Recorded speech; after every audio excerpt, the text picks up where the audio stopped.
Velkommen til en video, der forhåbentlig kan give dig noget inspiration til at se på dit hjem med nye øjne. Dit hjem er nemlig også et fitnesscenter. Mange af os ville opnå et markant bedre helbred, hvis vi jævnligt lavede effektiv motion, også hvis helbredet skranter. Hvis du er i tvivl om dette er relevant for dig, så kig eventuelt på videoen, hvad er sammenhængen mellem fysisk aktivitet og forebyggelse og behandling ved en række almindelige sygdomme. Hvis du benytter tipsene i denne her video, vil du fra nu af aldrig have en dag, hvor du ikke kan lave noget effektiv træning. Om du så vil gøre det, altså lave noget effektiv træning dagligt, er naturligvis helt op til dig. Der kan være rigtig mange gode grunde til, hvorfor vi ikke vælger at træne i et fitnesscenter dagligt. Nogle af de forklaringer, jeg har hørt gennem årene, og som jeg i høj grad også kender fra mig selv, er noget med for lidt energi. Jeg orker ikke at tage afsted, især ikke hvis der er noget med helbredet, der skranter. Så er der den med for lidt tid. Jeg synes, jeg skal bruge for lang tid på det med transport frem og tilbage, i hvert fald hvis jeg har lidt travlt.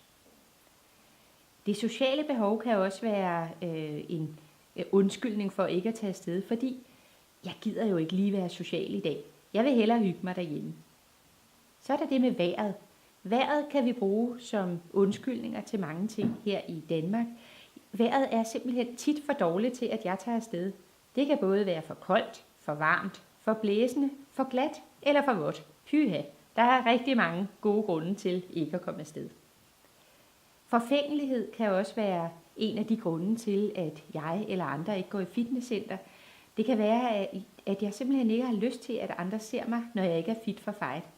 Det kan være kort tid efter en operation, hvor jeg stadig har synlige skrammer på kroppen, eller jeg kan på andre måder se svækket ud, mere svækket, end jeg har lyst til at udstille offentligt. Jeg ved ikke, om du kender det her. Måske kender du kun noget af det, men sådan kan jeg i hvert fald godt have det en gang imellem. Hvis nu du gerne vil lave noget effektiv motion dagligt, uanset om du kommer ud af døren eller ej, er her nogle idéer til, hvordan du kan bruge dit hjem som et fitnesscenter. Jeg tager afsæt i Sundhedsstyrelsens anbefalinger om fysisk aktivitet, som du kan se på denne her slide. Så kan du jo læse lidt nærmere om det. Og så vil jeg om lidt vise dig nogle eksempler på, hvordan du kan lave effektiv styrketræning, smidighedstræning, balancetræning og konditionstræning hjemme hos dig selv. Nu vil jeg vise dig nogle eksempler på nogle apps, der kan bruges ved din hjemmetræning. Det er sådan, at der findes utallige apps til både styrketræning og bevægelighed og smidighed, som du gratis kan downloade på din mobiltelefon. Det her det er et eksempel på nogle af de apps, jeg har downloadet på min iPad, og jeg kunne lige så godt have vist dig det fra min smartphone. Jeg har en app, der handler om yoga derhjemme. Jeg har en, der hedder Træn med forsvaret, og den vil jeg vise dig lige om lidt. Så har jeg en med noget blandet træning, og så en med nogle pilatesøvelser. Det her det er nogle gratis apps, som jeg har downloadet for at kunne gøre mit hjem til et fitnesscenter. Denne her træning med forsvaret. Hvis jeg trykker på den, så siger den, hej Trine, du er i gang med et standard 8 ugers træningsprogram. Se næste træning her. Det er fordi, at jeg har været inde og vælge et træningsprogram.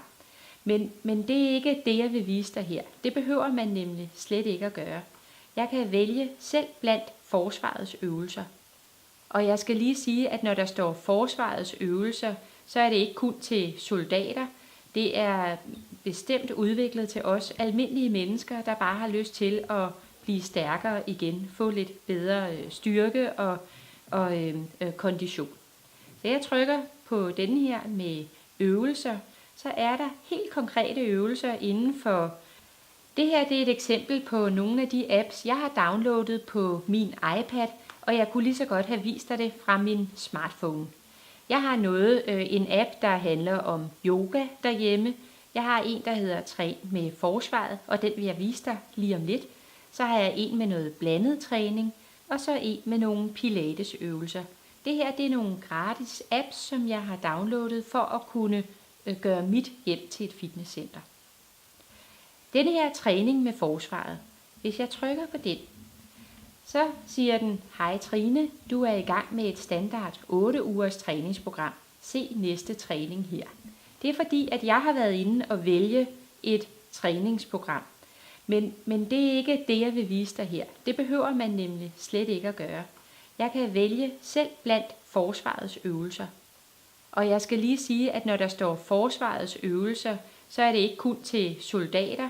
Det er bestemt udviklet til os almindelige mennesker, der bare har lyst til at blive stærkere igen, få lidt bedre styrke og kondition.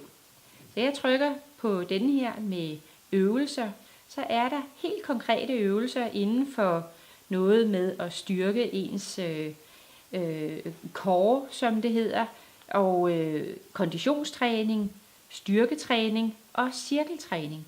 Cirkeltræning, det er blandede programmer, man kan bruge til hjemmetræning.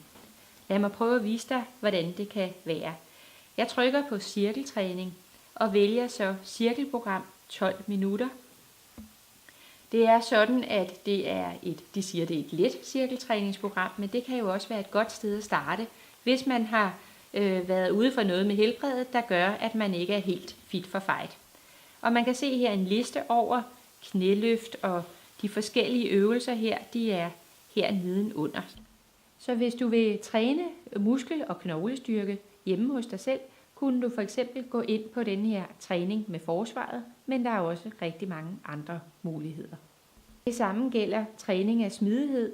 Du kan bruge for eksempel en app, der viser noget om yoga. Det kan være rigtig godt til at træne din smidighed effektivt. Effektive balanceøvelser kan være en rigtig god idé at gå i gang med. Og derfor er der en selvstændig video omkring balanceøvelser, som du kan finde ved at kigge et andet sted i det her videotek. Og til sidst er der konditionstræningen. Denne her app, der hedder Træning med Forsvaret, den kan være rigtig god til at vise dig nogle øvelser, du kan lave, men ellers så kan du jo gøre andre ting.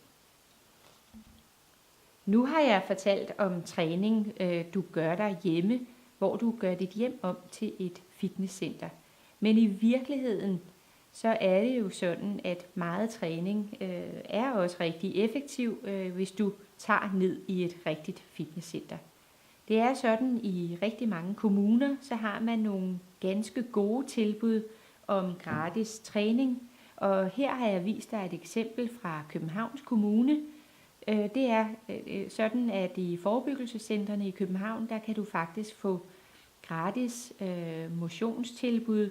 Du kan få 4 prøvetimer med en motionsvejleder, og du kan få 3 telefonopfølgninger med den samme motionsvejleder. Så selvom jeg nu siger, at dit hjem er dit fitnesscenter, skal du stadigvæk overveje, om et rigtigt fitnesscenter kunne være noget for dig.